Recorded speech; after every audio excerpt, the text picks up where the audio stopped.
Pengertian masalah kependudukan. Setiap negara pasti memiliki masalah kependudukan.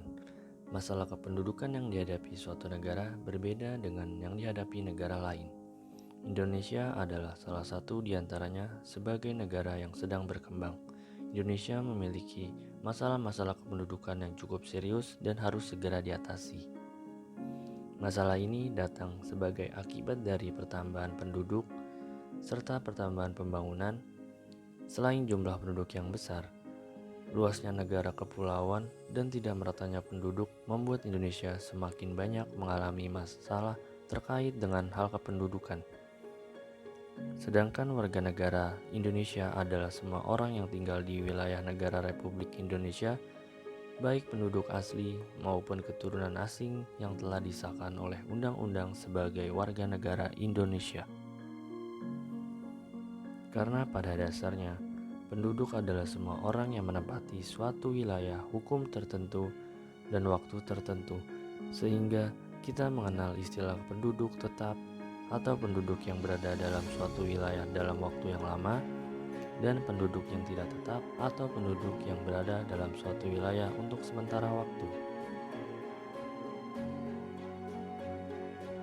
Masalah kependudukan adalah masalah utama yang seringkali dihadapi oleh semua negara, tak terkecuali oleh negara maju sekalipun. Setiap negara memiliki masalah kependudukan yang berbeda. Namun kali ini kami akan membahasnya secara satu-satu. Di antaranya masalah kependudukan meliputi: yang pertama adalah persebaran penduduk yang tidak merata, yang kedua tingkat kemiskinan yang tinggi, yang ketiga sumber daya manusia yang kurang berkualitas, yang keempat tingginya angka pengangguran, yang kelima efek stunting terhadap bonus demografi Indonesia, dan yang terakhir yang keenam adalah pendidikan yang tidak merata. Permasalahan penduduk yang pertama adalah persebaran penduduk yang tidak merata. Banyaknya masyarakat Indonesia yang bermigrasi ke kota besar mengakibatkan terjadinya kepadatan di kota-kota besar. Namun fasilitas dan perekonomian di daerah perkotaan semakin meningkat, sedangkan pada daerah yang ditinggali penduduknya tidak mengalami kemajuan sama sekali, sehingga terjadi ketidakseimbangan antara pertumbuhan daerah perkotaan dan perdesaan. Persebaran penduduk secara umum merupakan persebaran atau distribusi penduduk. Persebaran penduduk ini memiliki kaitan erat dengan tingkat hunian maupun kepadatan penduduk Indonesia yang tidak merata. Sekitar 60% penduduk yang bertempat tinggal di Pulau Jawa hanya mempunyai luas kurang lebih dari 6,9% dari luas wilayah daratan Indonesia. Secara umum, tingkat kepadatan penduduk diartikan sebagai perbandingan banyaknya jumlah penduduk dengan luas daerah atau wilayah yang ditempati berdasarkan satuan luas tertentu. Kepadatan penduduk di tiap daerah yang ada di wilayah Indonesia tidak sama. Hal itu tentunya dapat memunculkan permasalahan kependudukan. Permasalahan ini berhubungan pada penyediaan sarana dan prasarana sosial, kesempatan kerja, stabilitas keamanan, dan pemerataan pembangunan.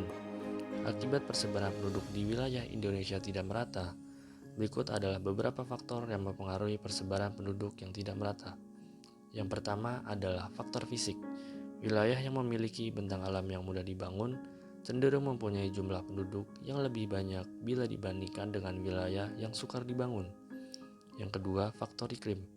Wilayah dengan keadaan iklim ideal mempunyai kepadatan penduduk yang jauh lebih tinggi daripada wilayah dengan keadaan iklim yang ekstrim.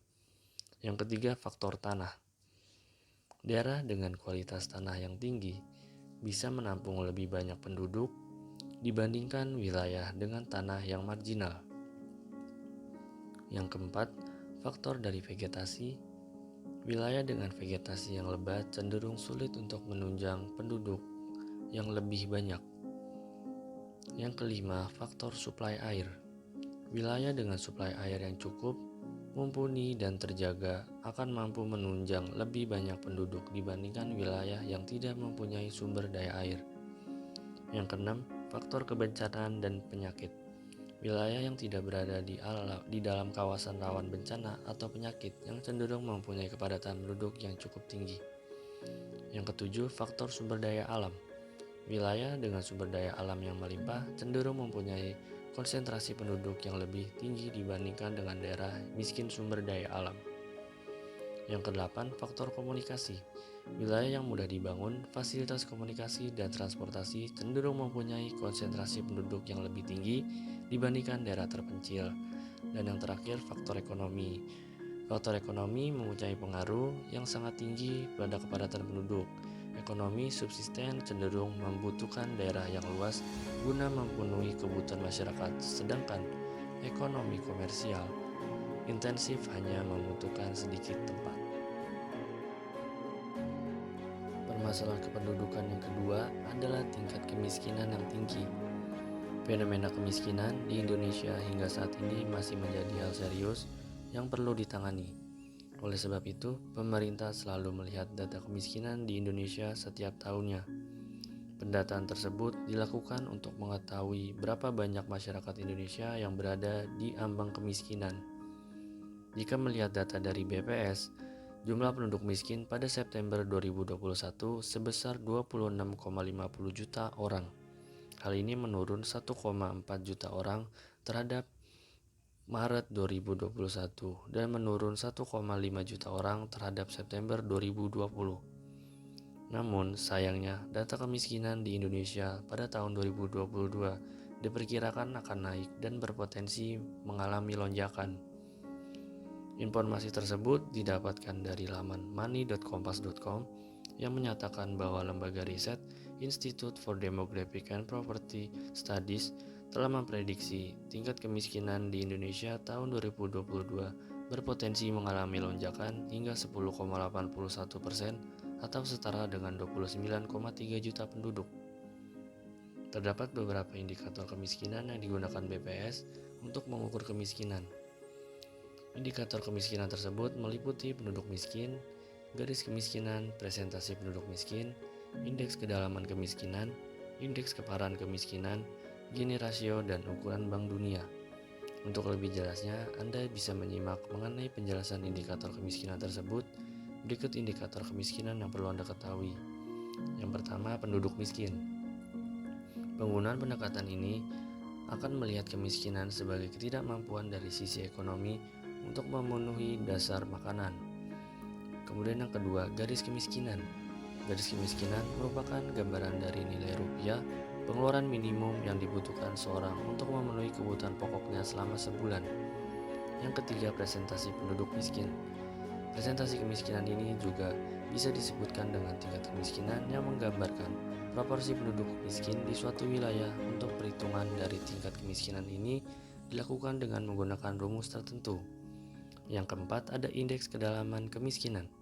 Indeks kedalaman kemiskinan adalah rata-rata kesenjangan pengeluaran pada masing-masing penduduk miskin terhadap garis kemiskinan. Jika nilai indeks semakin tinggi, maka semakin jauh juga rata-rata pengeluaran penduduk dari garis kemiskinan.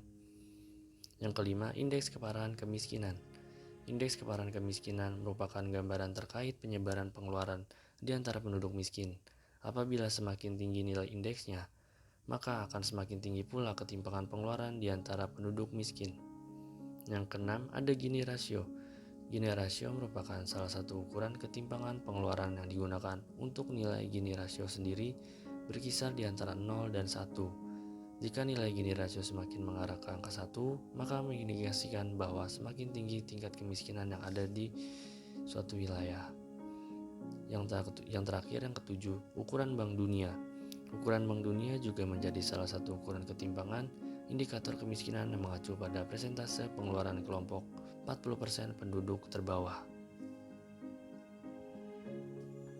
Permasalahan penduduk yang ketiga adalah sumber daya manusia yang kurang berkualitas.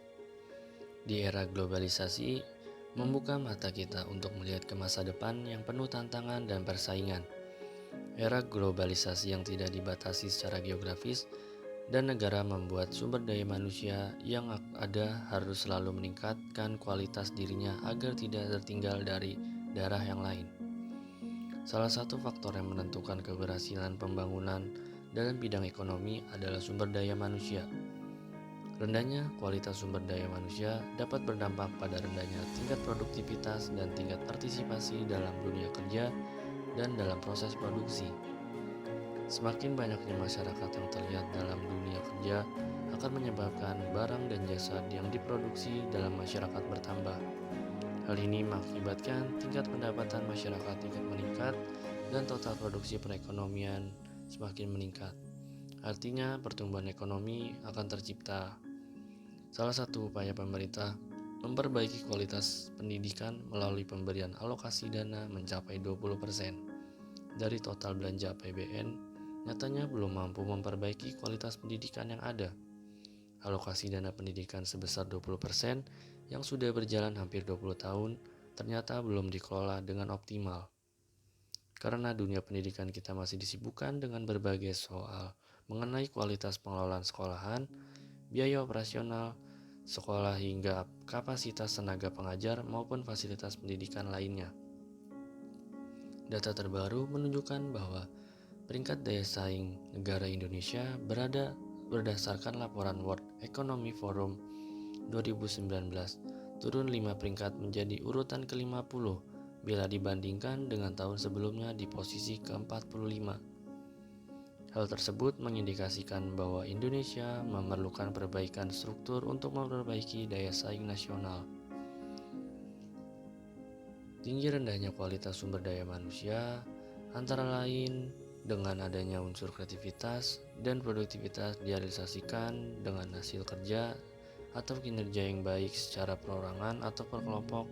Permasalahan ini akan dapat diatasi apabila SDM mampu menampilkan hasil kerja produktif secara nasional dan memiliki pengetahuan, keterampilan, dan kemampuan yang umumnya dapat diperoleh melalui pendidikan. Dengan demikian, merupakan salah satu solusi untuk meningkatkan kualitas sumber daya manusia.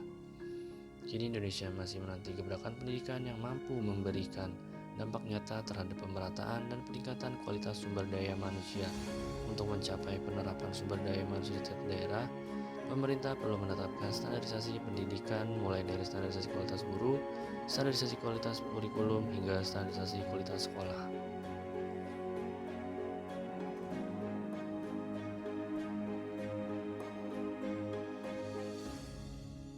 Pengangguran.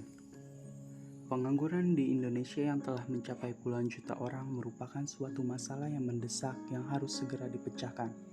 Karena dampak pengangguran itu akan sangat berbahaya bagi tatanan kehidupan sosial.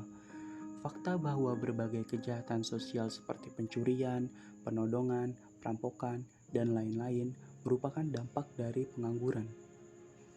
Dilihat dari dampak yang luas terhadap tatanan kehidupan sosial, pengangguran telah menjadi kuman penyakit sosial yang relatif cepat menyebar, berbahaya, dan berisiko tinggi menghasilkan korban sosial yang pada gilirannya menurunkan kualitas sumber daya manusia, martabat, dan harga diri manusia.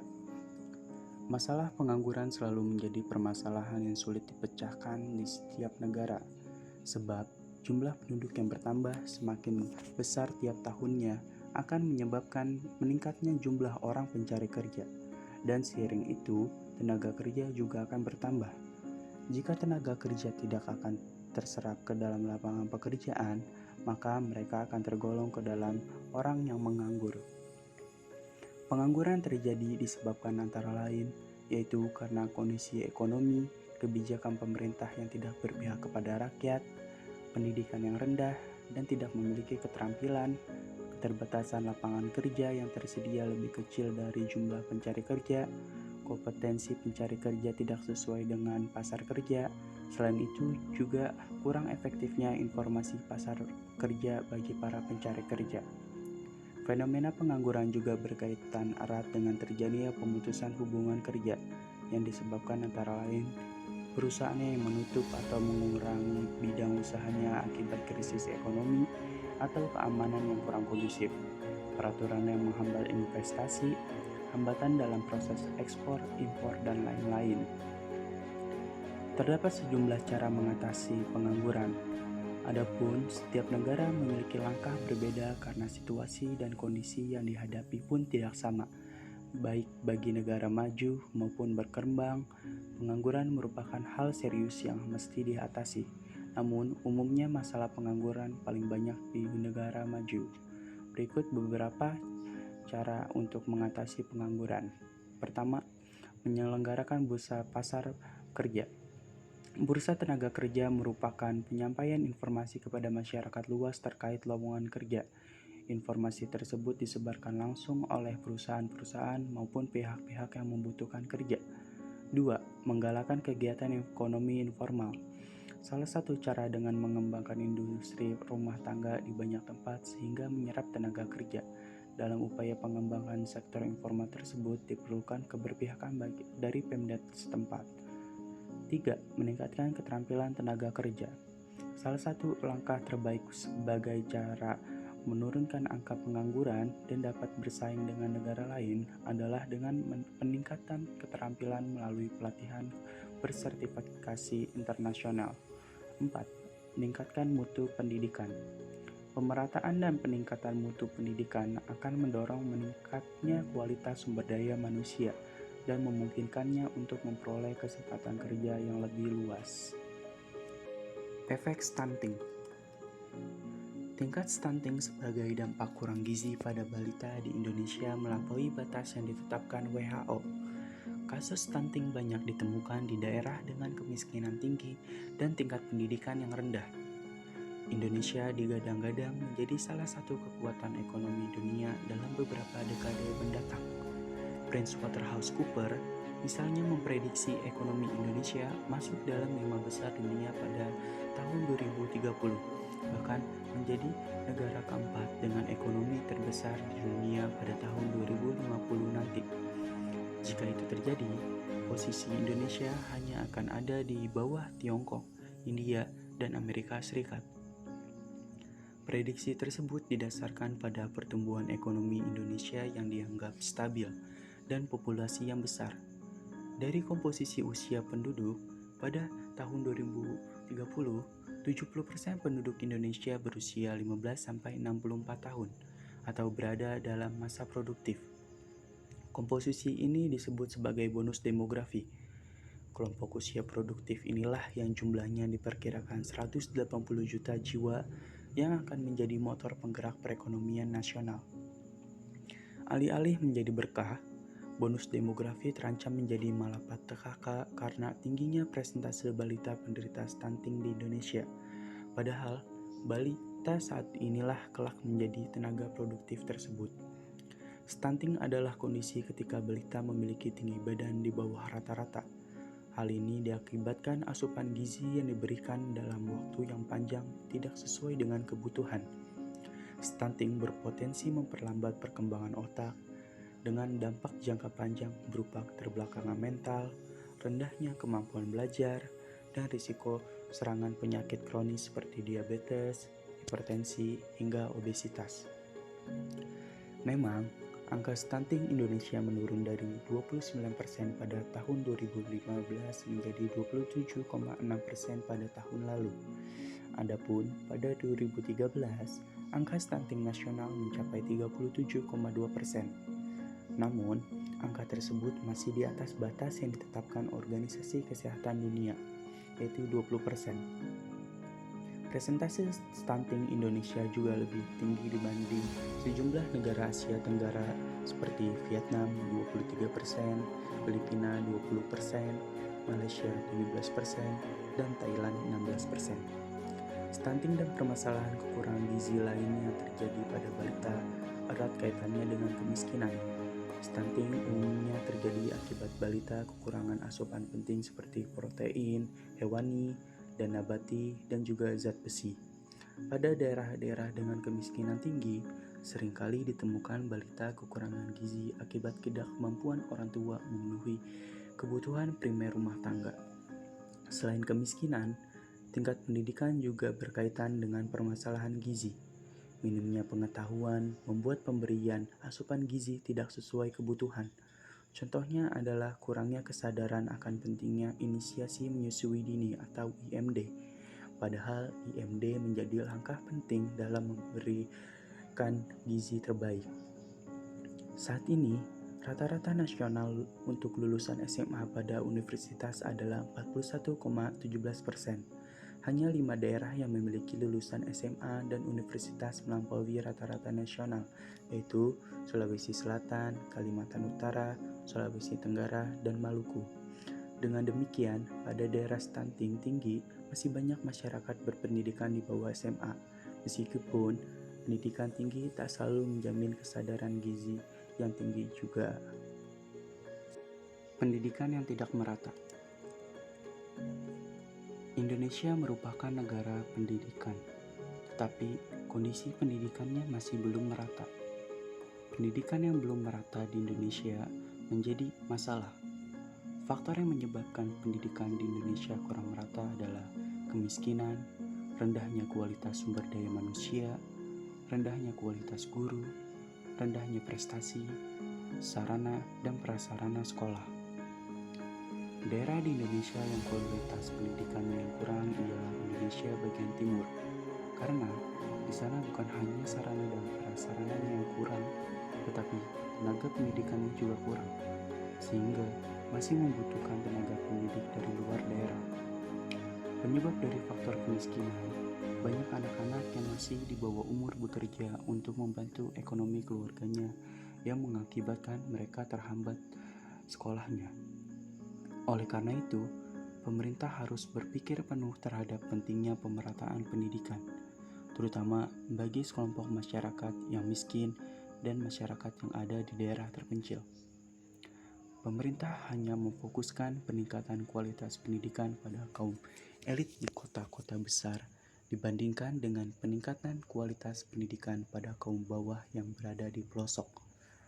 Peran pemerintah kurang maksimal dalam memberikan fasilitas yang memadai, seperti perbaikan bangunan sekolah, pengadaan buku-buku, perbaikan akses jalan menuju sekolah, serta pengadaan akses jaringan internet dan peralatan teknologi yang menunjang proses belajar mengajar.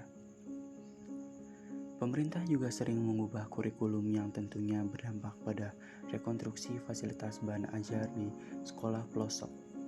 Solusi dari masalah ini yaitu perlunya pemerintah dalam memfokuskan peningkatan kualitas pendidikan di daerah pelosok sehingga tidak mendominasi di kota-kota besar, serta mempertimbangkan perlakukan perubahan kurikulum. Pendidikan memiliki peranan yang sangat penting sebagai penunjang kehidupan manusia, karena sejatinya manusia tidak akan terlepas dari pendidikan. Pengembangan kajian pendidikan pun harus diseimbangi sesuai dengan apa yang terjadi di masyarakat sosial, karena pendidikan bagaikan eksperimen yang menjadi percobaan sepanjang masa. Generasi muda yang berperan sebagai agent of change haruslah mampu berperan sebagai juga agent of producer yang mampu menciptakan perubahan yang nyata. Kualitas pendidikan di Indonesia saat ini sangat memperhatikan dengan dibuktikan data UNESCO tahun 2000 tentang Indeks Pengembangan Manusia atau Human Development Index, yaitu komposisi dari peringkat pencapaian pendidikan, baik pendidikan formal dan informal. Banyak hal yang harus diperbaiki di Indonesia, baik dari pemerintahan maupun masyarakat yang menjadi tokoh peran penting dalam perubahan pendidikan di Indonesia ini agar dapat menciptakan sumber daya manusia yang unggul dalam ilmu pengetahuan dan mampu bersaing dengan negara berkembang dan negara maju lainnya. Dimulai dari sosialisasi masyarakatnya, mewajibkan belajar 12 tahun, memperbaiki kualitas guru, dan melengkapi sarana dan prasarana pendidikan di tempat-tempat terpencil, terutama di sekolah yang berada di daerah pelosok-pelosok negeri. Oke teman-teman, yang terakhir itu ada upaya untuk menangani masalah kependudukan, yaitu solusinya. Upayanya itu yang pertama dapat mengurangi pertumbuhan penduduk dan juga overpopulation dalam suatu wilayah. Yang kedua, meningkatkan pemerataan pembangunan dan program SDGs, yang dimana program pembangunan dan juga SDGs ini merupakan suatu program untuk meningkatkan kependudukan dari segi sosial dan juga fisiknya.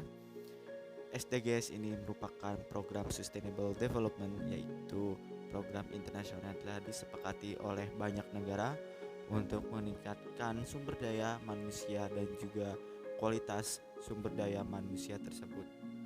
Selanjutnya ada melakukan dan memajukan program transmigrasi yang berguna untuk penduduk mendapatkan suatu lapangan pekerjaan lebih luas. Selanjutnya menambahkan jumlah tenaga kerja dalam suatu daerah yang tidak sebanding dengan lapangan pekerjaan yang ada di suatu wilayah, dan biasanya terjadi pengangguran, kesenjangan sosial, dan juga berbagai kriminalitas yang mungkin dapat terjadi. Menambah jumlah fasilitas pendidikan dan program wajib belajar adalah salah satu upaya untuk meningkatkan dan juga mencegah upaya masalah kependudukan dengan meningkatkan sumber daya kualitas dan juga sumber daya manusianya itu dapat kita lakukan dengan pendidikan. Selanjutnya ada meningkatkan industri usaha menengah dan kecil menengah masyarakat, yaitu sebagai berikut. Misalnya melakukan pengendalian terhadap pertumbuhan penduduk dengan program kontrasepsi dan juga program keluarga berencana yang telah disarankan oleh Badan BKKBN. Selanjutnya ada penyediaan air bersih dalam wilayah terdampak air tercemar dan juga pemberian air bersih terhadap dampak dari air tercemar tersebut. Dan selanjutnya menciptakan lapangan pekerjaan di daerah jarang penduduk, yaitu daerah yang sulit sekali untuk mendapatkan pekerjaan. Tidak lupa juga melengkapi sarana dan prasarana kabupaten kota, karena kabupaten kota memiliki banyak sekali keperluan sarana prasarananya seperti fasilitas taman rekreasi, fasilitas ibadah, fasilitas hukum, administrasi pemerintahan, dan juga sebagainya. Selanjutnya ada fasilitas perdagangan seperti pada video berikut yang menjelaskan ada banyak sekali kegiatan usaha menengah dan kecil menengah dari masyarakat. Selanjutnya itu ada penyediaan lapangan pekerjaan yang beragam. Dengan pekerjaan lapangan yang lebih beragam dapat memberikan kebebasan bagi tenaga kerja untuk mendapatkan pekerjaan selayak-layaknya yang mereka inginkan. Seperti pada video berikut, penyediaan lapangan pekerjaan yang lebih beragam, penjual baju yang menawarkan baju mereka kepada pelanggan, dan juga beberapa orang yang melakukan penawaran perdagangan dalam suatu kegiatan kependudukan seperti biasanya. Penyediaan transportasi publik mencegah kemacetan adalah salah satu upaya pemerintah untuk meningkatkan dan juga menambah bonus demografi dalam suatu wilayah. Karena dengan transportasi publik, masyarakat dapat lebih nyaman untuk berkendara dan juga pergi ke suatu tempat ke tempat lain. Seperti pada gambar berikut, terdapat banyak sekali transportasi publik seperti taksi, ojek, dan juga mobil kendaraan pribadi. Selanjutnya pengentasan kemiskinan dengan program pembantuan dari pemerintah seperti halnya dana sosial. Nah, terdapat banyak sekali upaya mengatasi masalah kependudukan tersebut. Dan juga masalah kependudukan ini sering kali muncul, dan bahkan dapat saya katakan bahwa masalah kependudukan akan selalu muncul. Namun hal ini harus kita antisipasi dan kita cegah dengan salah satu bagian dan juga solusi dari upaya mengatasi masalah kependudukan tersebut. Caranya yaitu dengan pemerintah mengadakan program pembangunan berkelanjutan yang sudah seperti saya jelaskan tadi. Nah, program pembangunan berkelanjutan ini diadakan untuk menyejahterakan masyarakat secara kependudukan dan juga menambah lapangan dan juga tenaga pekerjaan dengan melakukan program seperti penyediaan lapangan pekerjaan yang lebih, pelatihan kerja, dan juga penyediaan lapangan pekerjaan yang lebih luas dan juga jumlah tenaga kerja yang sepadan, serta pengendalian jumlah penduduk dengan luas suatu wilayah atau daerah juga diperlukan dalam hal pengkajian upaya masalah kependudukan.